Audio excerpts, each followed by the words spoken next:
సంక్రాంతి సందర్భంగా వచ్చిన Balakrishna Daaku Maharaj cinema box office వద్ద సత్తా చాటింది. 8 రోజుల్లో సినిమా 156 కోట్ల వసూలు రాబట్టింది అంటూ నిర్మాతలు అధికారికంగా ప్రకటించారు. బాలకృష్ణ ఫ్యాన్స్తో పాటు రెగ్యులర్ ఆడియన్స్ సైతం డాకు మహారాజ్ సినిమాను ఎంజాయ్ చేస్తున్నారు.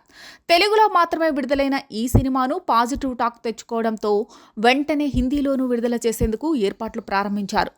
నిర్మాత నాగవంశీ సినిమా సక్సెస్ మీట్లో మాట్లాడుతూ హిందీలో వెంటనే విడుదల చేస్తామని అన్నారు. అన్నట్లుగానే రేపు జనవరి 26న డాకు మహారాజ్ హిందీ వర్షన్ విడుదల చేయబోతున్నారు. బాలకృష్ణ నటించిన అఖండ సినిమాతో పాటు పలు సినిమాలు హిందీలో మంచి వసూలు రాబట్టాయి. పలు సినిమాలతో బాలకృష్ణ బుల్లితెర ద్వారా, యూట్యూబ్ ద్వారా హిందీ ప్రేక్షకులను అలరించారు.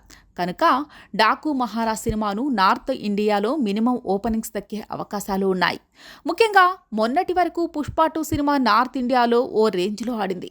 కనుక సౌత్ ఇండియా నుంచి సినిమా అది తెలుగు సినిమా కావడంతో నార్త్ ఇండియన్ ప్రేక్షకుల్లో అంచనాలు, ఆసక్తి పెరగడం ఖాయం. తాజాగా విడుదలైన ట్రైలర్తో సినిమాపై అంచనాలు పెంచారు. ఇప్పటికే అడ్వాన్స్ బుకింగ్ మొదలైంది. అయితే ట్రైలర్లో తన పాత్రకి బాలయ్య స్వయంగా హిందీలో డబ్బింగ్ చెప్పడం విశేషం.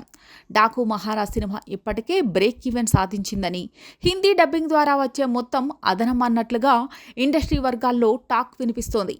బాక్సాఫీస్ వద్ద బిగ్గెస్ట్ బ్లాక్ బస్టర్ విజయాన్ని సొంతం చేసుకున్న సంక్రాంతికి వస్తున్నాం సినిమా పోటీని తట్టుకుని డాకు మహారాజ్ ఈ స్థాయి వసూలు సాధించడం విశేషం.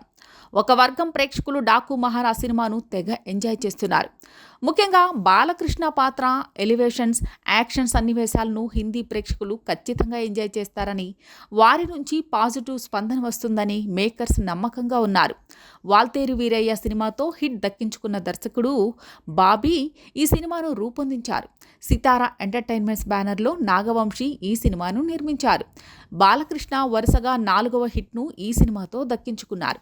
అంతేకాకుండా బాలకృష్ణ తమన్ కాంబోలో వరుసగా వచ్చిన 4వ సినిమా ఇది.